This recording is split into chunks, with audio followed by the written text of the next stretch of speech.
just today of that crowded club and the gunman shooting Ortiz in the back. Just one part of what you're about to see right here. And tonight we have new information coming in now on Ortiz's condition. Tom Llamas in Boston again tonight.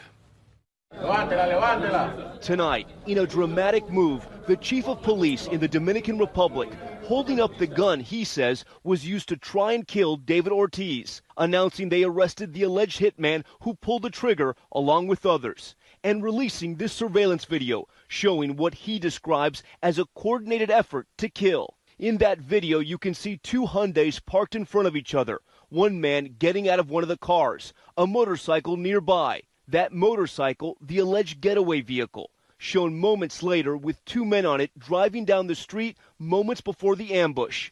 Police say the suspects stalked Ortiz while he was out at a nightclub in Santo Domingo on Sunday night. The gunman, wearing a baseball cap, walking up to Big Papi, shooting him in the back. The sound of gunfire sending clubgoers running from their seats.